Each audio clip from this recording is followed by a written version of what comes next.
Ebyamagara ne bukukibuho Kazire Health Products Limited. Nibakwishaho Kazire Lemon Green Tea Drink. Nibakurana Kazire Orange Tea Drink. Beine na Vit Fruit Drink. Nywa ebyaba Kazire. Oshemeza amagara gawe.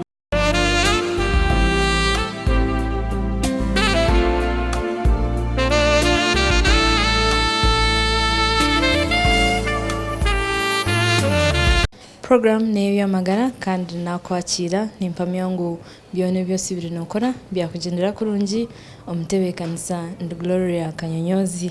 kandi nkaburijo enizo ntugarukamu ebuzo kandi ebyerizo bitugarukamu nebikwata abantu bona abato n'abakuru abasheja n'abakyara kandi atayiso mukugu Dr. Sadik Kagwa norabe natugarukiramu ebuzo byetu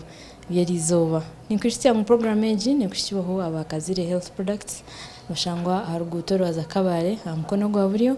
waborhe kwika omurti kandi warinda kutwegeitaho warinda kutubuza ikibuzo cyona ikirukwata hamagara gawe zo musumu yawe zo messages handike kigambo ebyamagara sigaho mwanya taho ikibuzo cyawe taho imyaka yawe naho urukurugana amazina gawe kandi uteba kusteraho obwiroboro kubohereze n'indwara ejo ututsindikire aharimnana 338 ntubahamza ngwe buzo byanyu ntujaguma tubireba kandi ntuguma ntubarondera bakugu bagume bavugarkamo hati banze tuzo wa Dr. Sadik mtaragaho tugaraka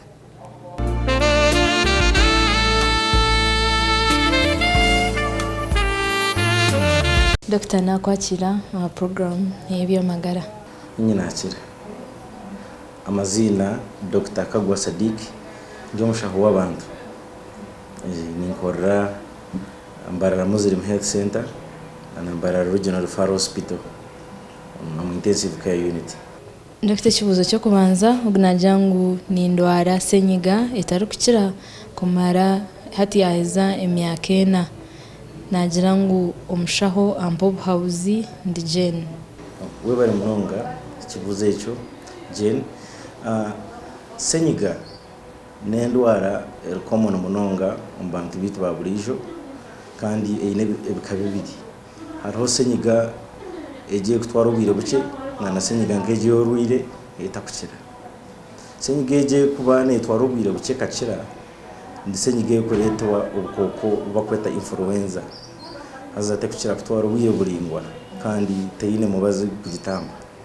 kuyobazo buturukereza ngo kwera-kweraho kugira ngo kahora muje nko mbere no kugitamba gonga senyiga egiye takukira ngeje yoruire yaheze myakena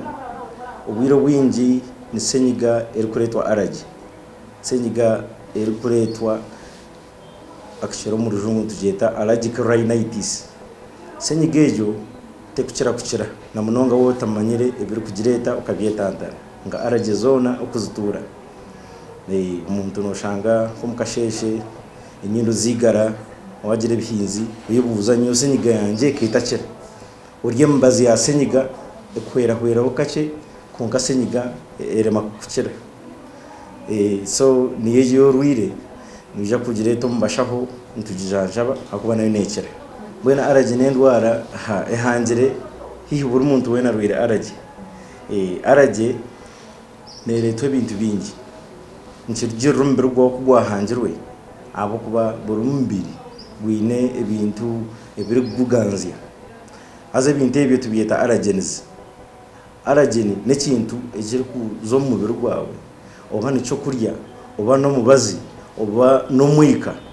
oba nembeheje yitwisya kikakuretera umubiri gwawe kureactinga haza kikakurwaza ibirwara nkebyo kweza skin bageta allergic dermatitis ekizo misho bageta allergic conjunctivitis ekizo mbahaha bageta asthma wakireba haza kwe kuzo munyindo ija bageta allergic rhinitis haza ni urwiri Jane agondire najangu nuwe owakigarama nagirangu endwara akaza tweshemeza ngo moyo gwargayo kandi gwayangagarkayo kandi nagirangu obo nuburoire ki nagirangu yamara nayo emyaka 2 we bara munonga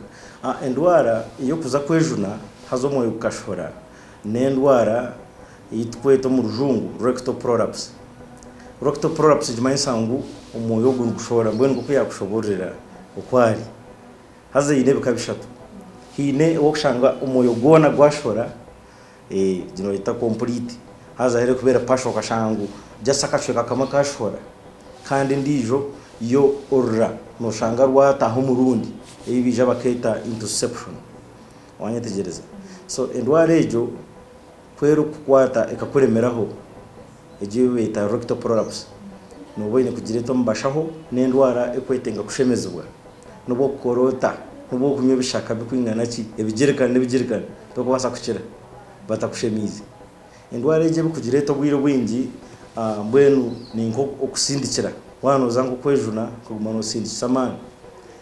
nacyo kibasa kugireta umwe muntu yarwara nk'ikirukano kikamumara hobwire nacyo kibasa kugireta hine n'abandi bantu abo kushanga ngo yarwara mu nk'ikindi kirwaro banka TB cyamuretera mu buturgunyo munda hazakaturgunyako akija umwe yarwara katugire nka yayine nke bya virus ebukwirukanisa hati kijaka karetera urarwata ho murundi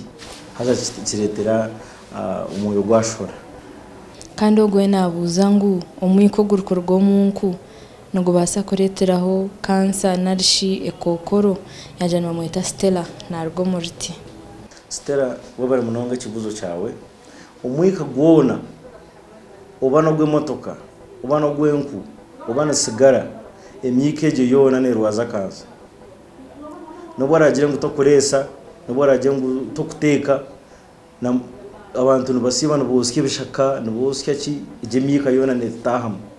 hazo mwikogwe wano teke senku ukakutahamu umwikogwe woyi no mbere mbi ubasa kuja kurwara kansa umwikogwe urumebero fabingi byinji munonga buri kirofa cyona mbwenu kastoyositi kikabura kuskeje ubane ryanda ubano ruku ubwo mwikogwe gubagurumwe berofa byinje munonga haze byakutahamu ombahaha bibasa kurwaza kansa those small particles bachagweta ba small particles bwina mazina mingi nubuce munonga ndikabasana kuba ka even smaller than hair follicle kace munonga azo bwana ko kubwisya bwakutahamu mu mubiri nubukuretero mbere gumana guburi yakitingaho obasa kwija kurwara kansa na munonga yembahaha ibe taranga kansa ebwe nono shano muntu muresi wasigara ngo korana barwara za kansa umwe kansa yonko ugumwikogo no gureba nibasa kuretera ebahabya byaguriya kitingaho uyihemu ibirware bikwenda kushana asma hakubano basa kugira muka allergy no basa kuyamune bindi birwara bya bronchitis uyihemu za pneumonia uyihemu umwe byange kukira urware bakweta bya chronic obstructive pulmonary disease obenko umuntu wa asma kunkota kukira shako byomba gurusi kunka na no muntu mutono wasa kurwara bweno mwikana kintu cy'umuntu ubwegende service tukiriyo program y'amagara kandi tukiriyo ntwega ahanshonga nyingi ezine nshonga ezurukwata habacyara n'abami ezurukwata habato n'abakuru kandi tukine Dr. Sadiq taza kubanza tsumka humuro kake mnonga ndurakayo ndargaho